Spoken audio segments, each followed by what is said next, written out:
Good afternoon, everyone, and welcome to the Regional Distance Learning Seminar Series of the Center of Excellence, Regional Institute of Medical Sciences, Imphal. In today's series, we have a topic on Cryptococcus infection HIV, and the speaker is Dr. S. Bhagyabati Devi. Dr. S. Bhagyabati Devi is currently working as professor in the Department of Medicine, and she was former program director of Center of Excellence, RIMS Imphal. She is also a SASAB member. She is working in the field of HIV/AIDS since 90s. She is also a trainer of NACO trainings held at RIMS. She has published more than 47 papers, both in international and national, and also published 7 books in relation to HIV/AIDS medicine update at page chapter. She has also been awarded the International Award of ICOPA in 2006 and 8, and National Award of Immunohepatological Conference in 2006. She has presented papers at international conferences, including San Diego in California and Bangkok, Thailand. She is involved in many state and institutional conferences and CMEs in different capacities. Besides, she is currently indulged in imparting self-defense techniques and healthcare and nutrition for girl, child, and women under the programs entitled Defense Yourself and Care and Support for the Girl, Child, and Women. So now we are presenting Dr. S. Bhagyabati Devi on the topic Cryptococcus infection HIV. So over to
दोबारा लगा लिया हाँ आ गया अभी आ गया और system का Tomorrow.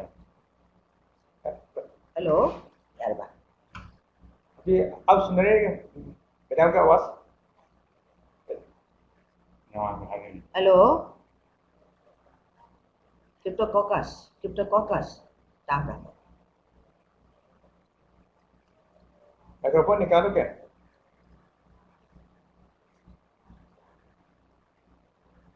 di ba lahat hello po eh ha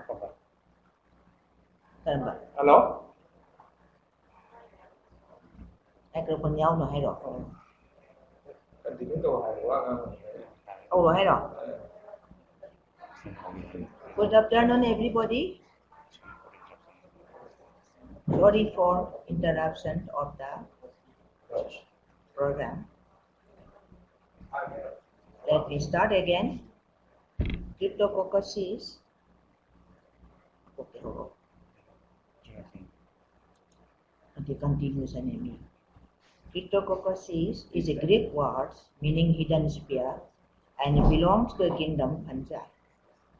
There are many species of the Cryptococcus, of which common species causing infections to humans are Cryptococcus neoformans, Cryptococcus gatii, Cryptococcus laurentii, and Cryptococcus albidus. Of which, again, Cryptococcus neoformans was commonly affected to the and Cryptococcus gatii to the non-immunocompromised patients.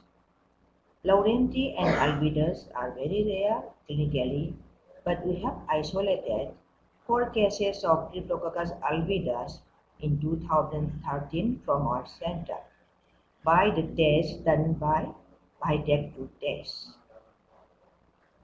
Cryptococcus neoformans known to cause moderate to severe form of meningitis in human with compromised immunity like HIV, AIDS, or cancer patients on chemotherapy and metabolic immunosuppressants. It was first described in 1894 by a German pathologist, but clinically it was dormant till the epidemic of HIV infections in 1980s. Center for Disease Control defined since 1992 as an AIDS-defining illness. Globally, the incidence of Cryptococcus disease was about 1 million with 600,000 deaths annually. But its incidence varies from place to place, and this fungus is the second most fungal pathogen in patients with AIDS and the commonest fungus to cause or to infect the central nervous system is it has a very common or higher prevalent propensity to infect the lungs and the central nervous system. According to a study done in 2001, the incidence of its disease in India was reported as 34.8%. The mortality in developed countries was approximately 10 to 30%, while in developing countries it was about 13 to 40%.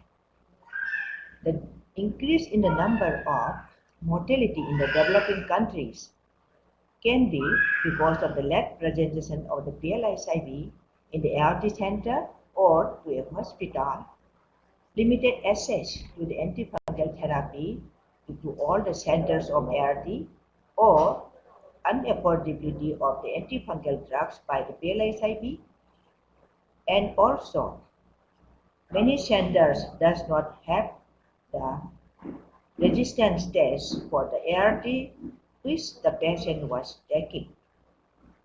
Over and above this, when the patient was starting the treatment, the monitoring of the intracranial pressure was not done properly as lack of manometer.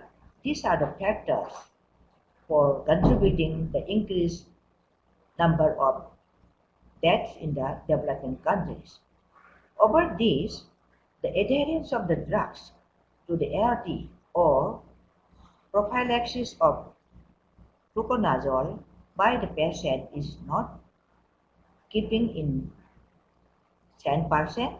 So this is also a contributing factor for increased rate of death or incidence in the developing countries.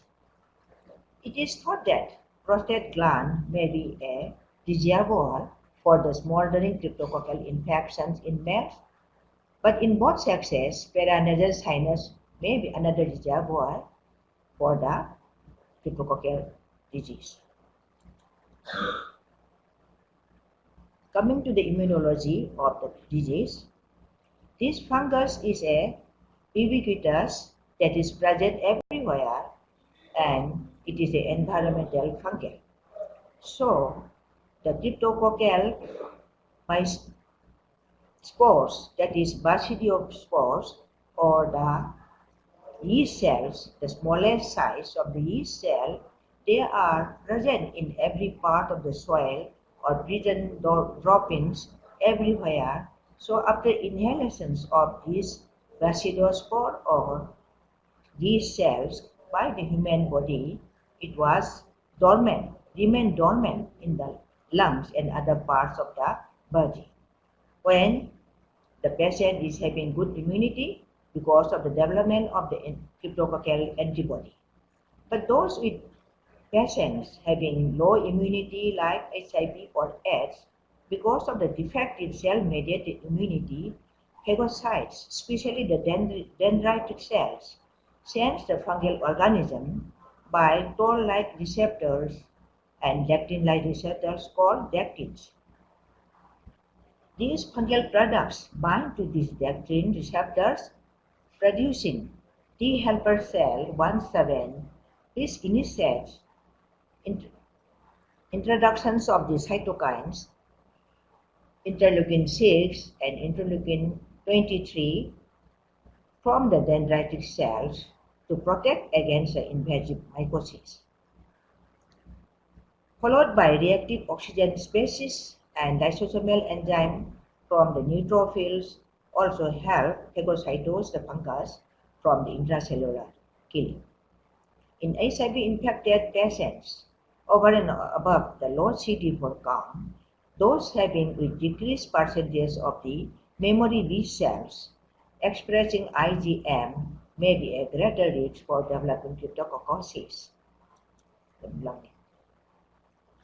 Coming to the pathogenesis, cryptococcal infection is acquired by inhalations of aerosolized spores, as I have mentioned, or basidospores or which reach alveoli, where they are phagocytosed by alveolar macrophages. Glucoceramide synthesis has been identified as an essential factor for the survival of the neoformans.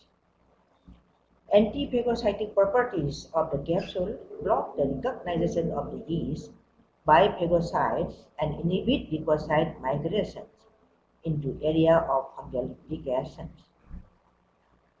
Cases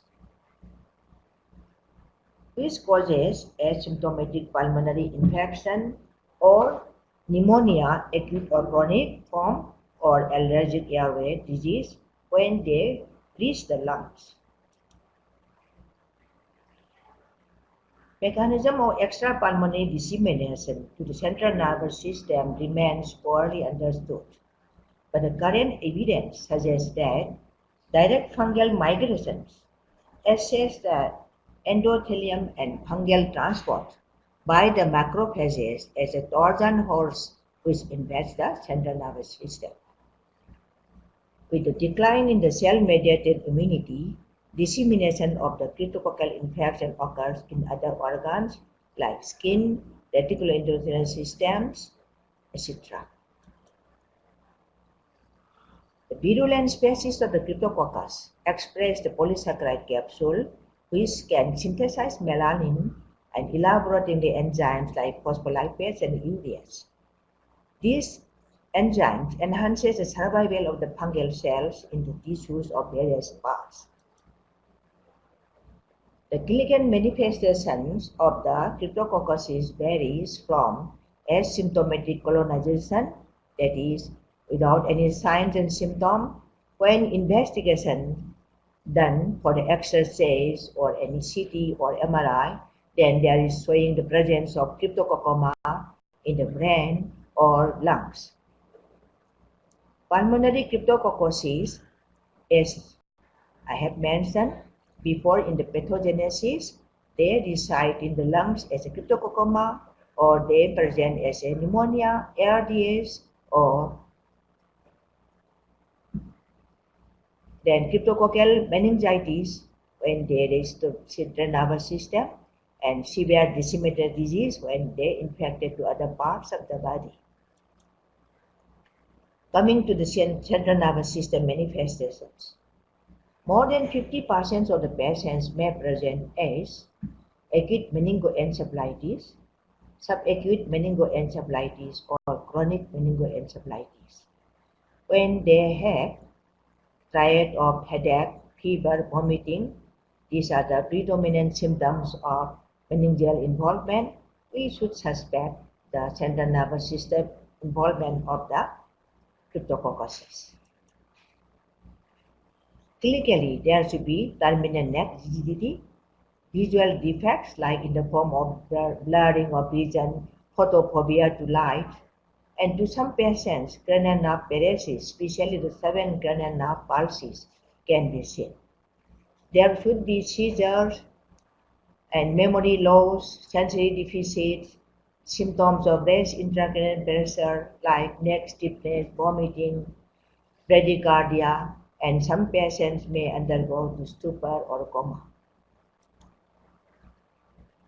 Pulmonary manifestations may be asymptomatic, presented only by the presence of cryptococcoma in the X-ray. There may be cough, dry cough or expectoration, or chest pain. Hemoptysis may present in some cases. Pneumonia in the form of acute or chronic, superadded by secondary infections, may present clinically, and the X-ray may present signs of infections suggestive of pneumonia or cavitation formation, multiple nodular lesion mimicking tuberculosis, and there may be signs of ARDS. To some patients, they present as allergic alveolitis in the form of pericarditis patients, dry cough, and low immune system. So these are some pulmonary manifestations presented clinically. Coming to the skin and other systems, because of the disseminations, the skin lesions can be seen to the HIV patients as papules, plaques, purpura, vesicles, and rashes. Tumor-like lesions like Kaposi's sarcoma can be seen in some patients.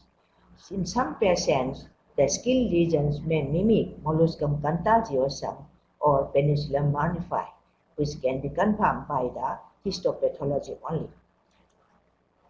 This is the picture of skin lesion from a forehead of the HIV patients. It looks like umbilicated necrotic scar in the middle, mimicking molluscum contagiosum. On biopsy, we can confirm the presence of cryptococcus. Reticuloendothelial systems may be presented in the form of multiple peripheral limb adenopathy. It will be differentiated from the tubercular limb adenopathy or progressive multinodular limb adenopathy in the early stage of the HIV infections. In case of early stage of HIV infections, the gland should be very small. It is present bilaterally, and size of the gland is less than 1 centimeter. It is very soft, not firm, and is mobile. But in case of tuberculosis, it is matted, firm, and biopsy can confirm. But in case of cryptococcal meningitis, there may be glands present in the axilla, groin, or even in the even in the cervical and sometimes retroperal lymphadenopathy, just like tuberculosis, para-aortic lymphadenopathy, and in some cases there may be presence of hepatosplenomegaly. And some low immunity patients, the signs of fungemia can be seen. For those patients, the commonest OI associated was oral candidiasis and tuberculosis. So differential diagnosis is very much important by doing the tests like biopsy, CALA, that is cryptococcal antigen latex agglutination test, and culture should confirm the diagnosis of the cryptococcosis. This is the FNSC finding from the cryptococcal cervical lymphadenitis showing the cryptococcal halo around the cell which is not stained by the GIMSA.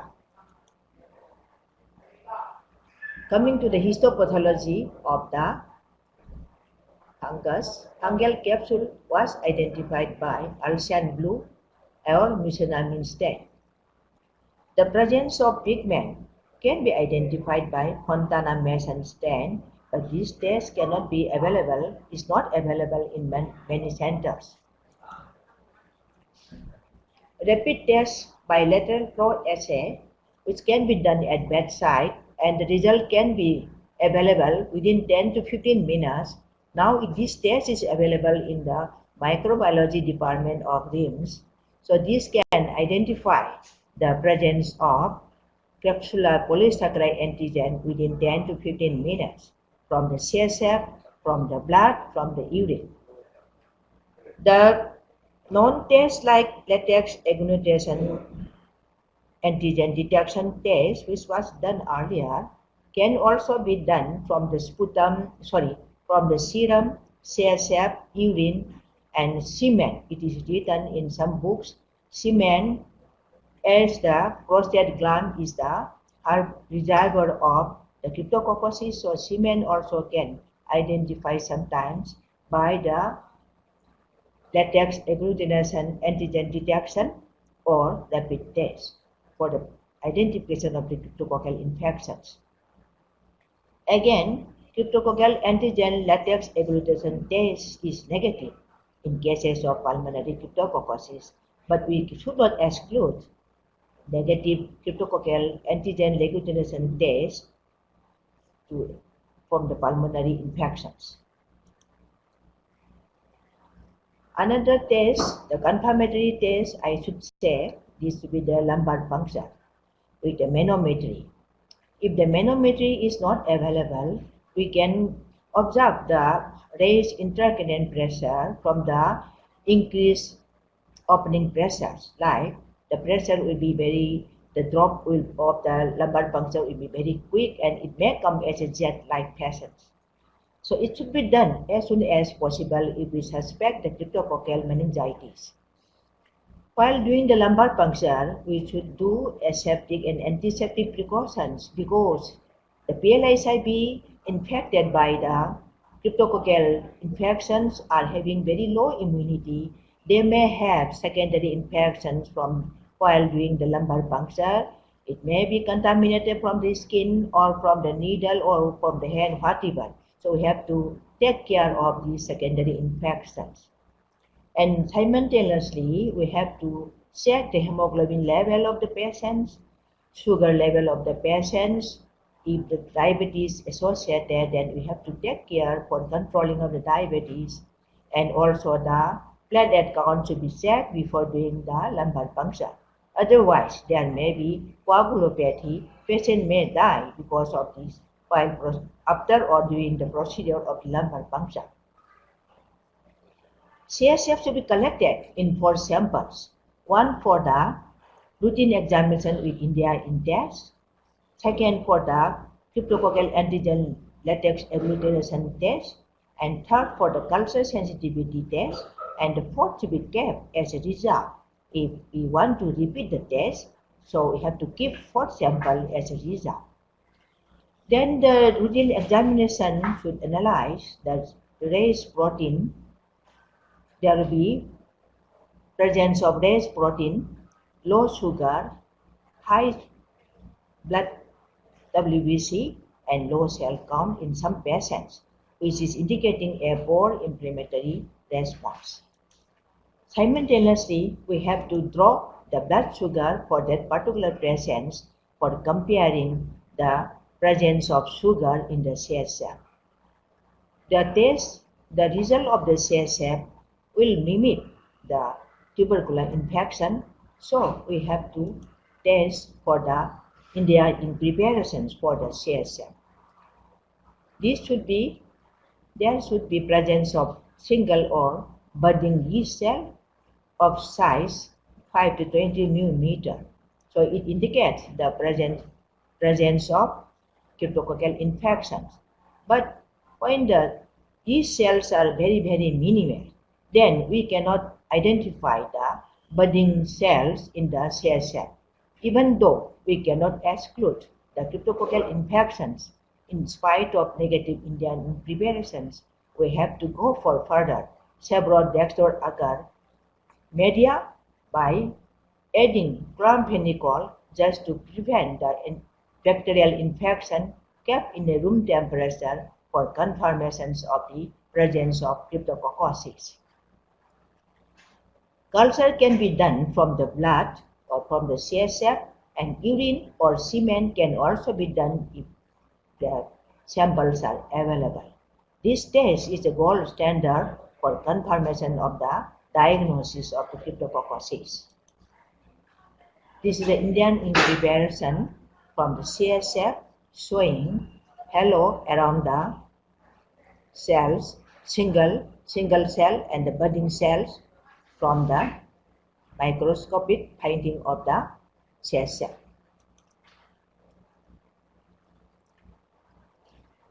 Diagnosis can be done by the presence of yeast, single or budding, within 2 to 10 days from the several dextrose agar media.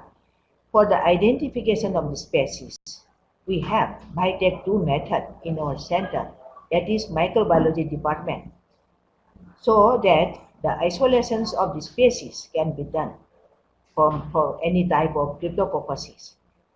Because of these tests, we identified Cryptococcus albidus 4 cases in 2013 from our center. Another investigative procedure is a neuroimaging by CT or MRI.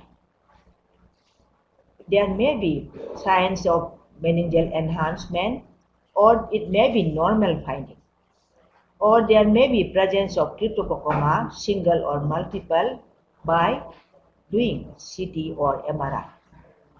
Biopsy can confirm the diagnosis of the Cryptococcus, but the surgical resections of these Cryptococcus is not necessary. Treatment by fluconazole, maintenance phase of the fluconazole can be continued for a longer duration till the disappearance of the Cryptococcus can be confirmed. This should be confirmed by CT or MRI. This is the CT or MRI of the brain showing multiple Cryptococcus and single Cryptococcus from the left MRI shows the single and the right showing the multiple Cryptococcus in this picture of MRI.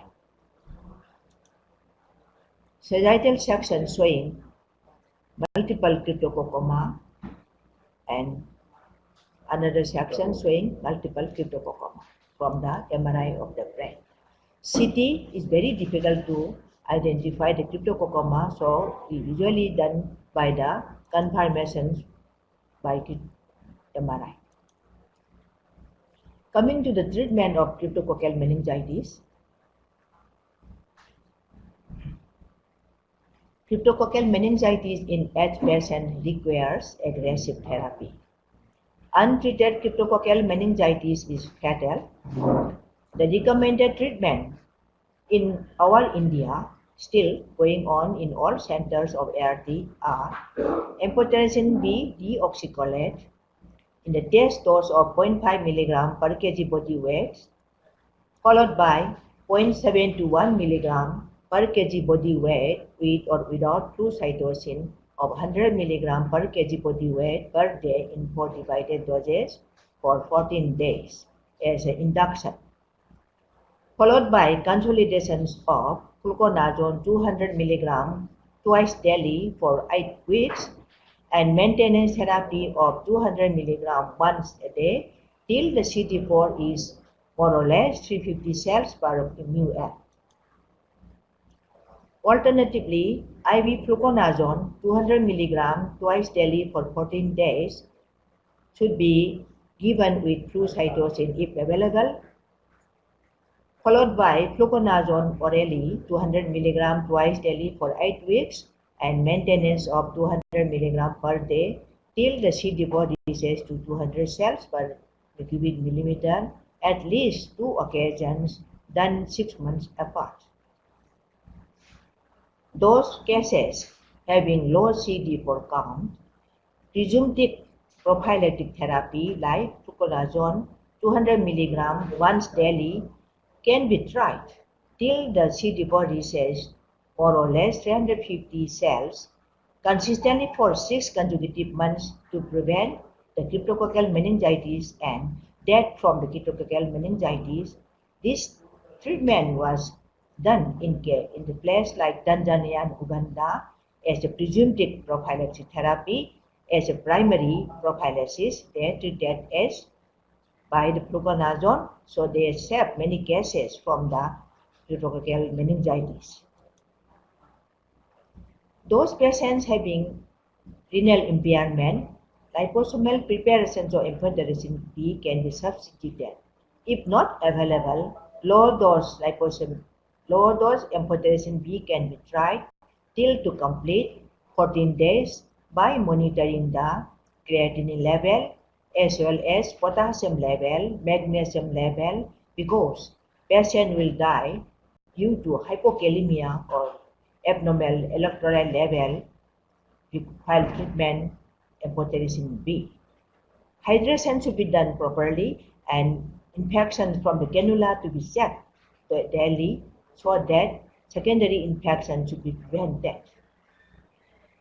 Those cases having raised intracranial pressures, mannitol IV can be given in a tapered way for 7 to 10 days.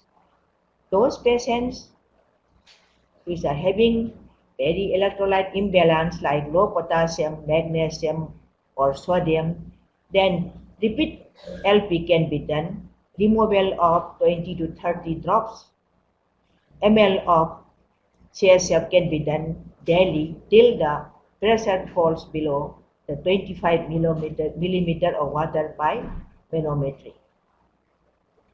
For the chronic patients having dilated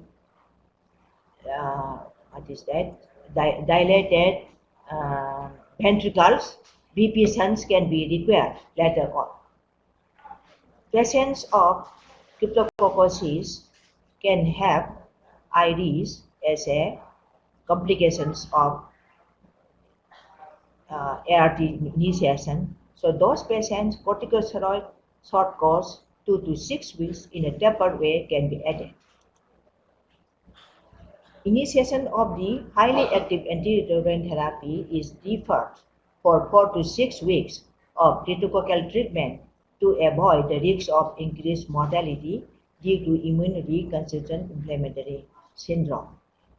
While waiting for these 4 to 6 weeks, we have to find out the resistance test for the ART so that we can switch the first line to second line or second line to third line, preferably the PI protease inhibitors containing drugs, as the protease inhibitors have the power of killing the resistant cryptococcal disease. So we have to think for the switching of the ART from first line to second line or second line to third line, well, by finding the resistance test.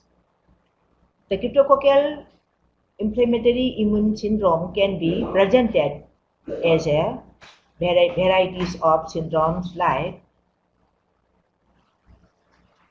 in the form of in the meningitis, mediastinitis, lymphadenitis, when when those patients having low CD4 count. Among those patients having low CD4 count, adequate treatment for cryptococcal infections and culture sensitivity tests from the culture, CSF culture should be undertaken before starting highly active antiretroviral therapy just to avoid the IDs.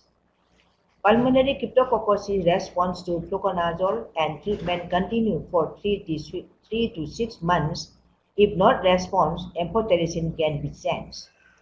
For those cryptococcoма as present in the pulmonary detected by X-ray, chest can be given fluconazole for a long duration for about 1 or 2 months of 200 mg per day orally till the disappearance of the cryptococcoma detected by the X-ray.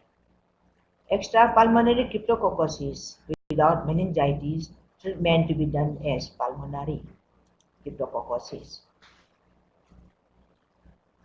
Newer treatment is done in some places, but the study is not done in our India.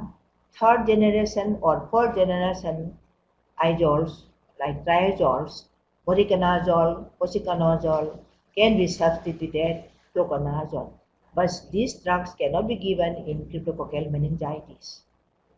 There are few pipeline drugs, but it's not initiated yet. But let me say few drugs.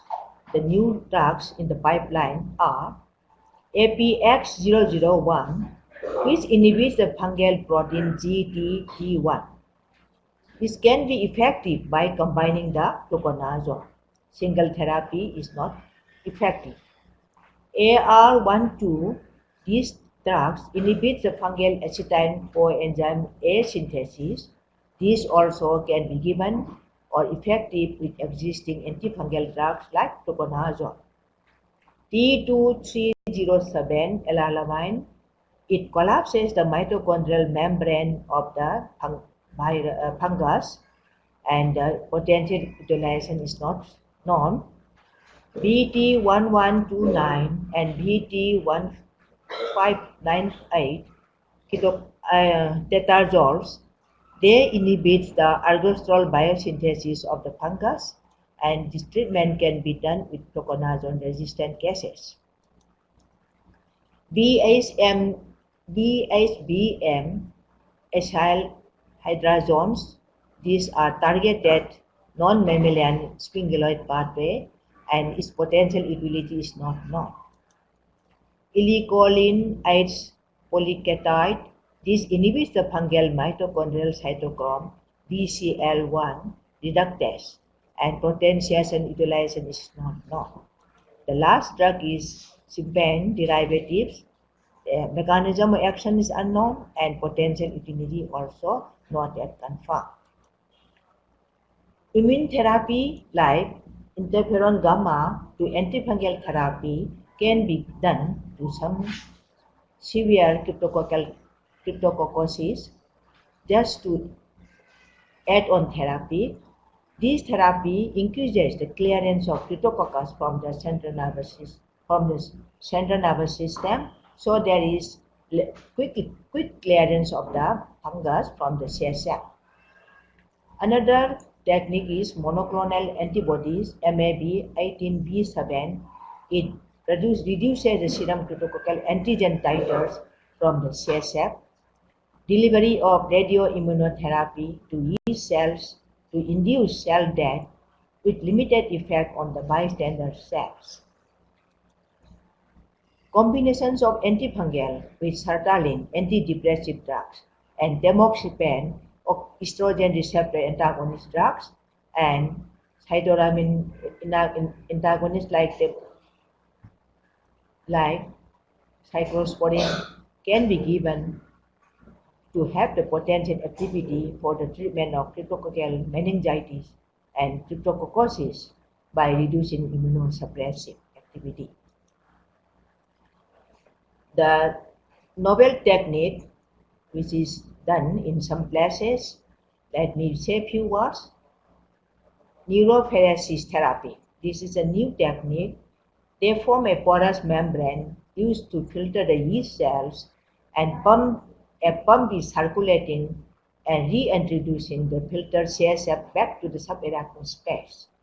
This technique reduces the yeast cells from the CSF and also from the subarachnoid space, and also reduction of the cryptococcal antigen from the CSF, thus reducing the fungal burden and reducing the intracranial pressures. In this technique, delivery or circulations of the antifungal agents like amphotericin B can be done into the subarachnoid space. Coming to the prevention of the cryptococcal infections, there is no vaccine available till now to prevent the cryptococcosis.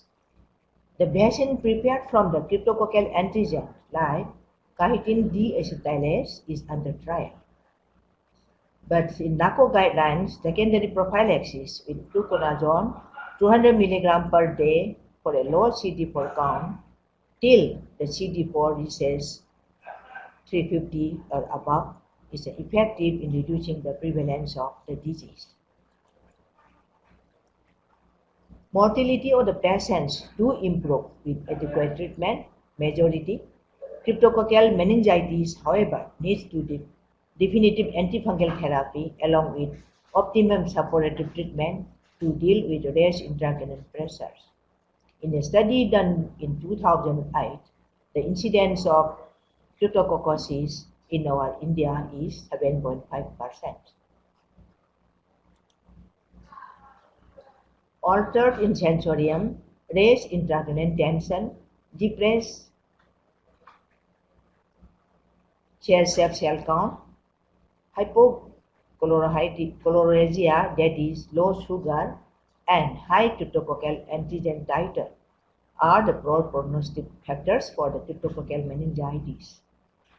Recurrence of cryptococcal meningitis may occur mainly due to non-compliance of the medication, that is ART and the antifungal, and decline in the immune status. Coming to the conclusion of the topic, the HIV pandemic has a profound impact on the prevalence of cryptococcal disease in India. Cryptococcus infection is still a common and life-threatening fungal opportunistic infection in HIV-infected patients even in the third-line ART therapy. Still in our center, the cases of cryptococcosis is treating daily. At present, we have 2 cases in the world and might be many more cases in the Jain hospital. So cryptococcosis management and the antifungal therapy should know by all the physicians or consultants managing the HIV cases.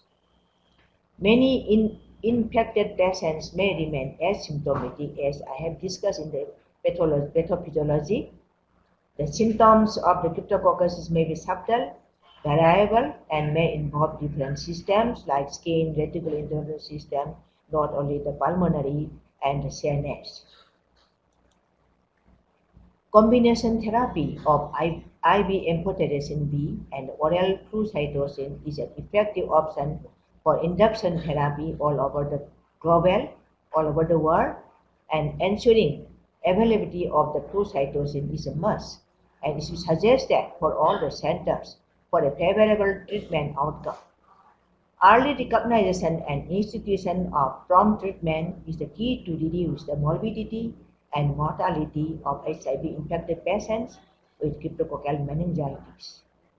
The discovery of more potent and less toxic antifungal agents will be helpful to reduce the negative impact of central nervous system fungal infections.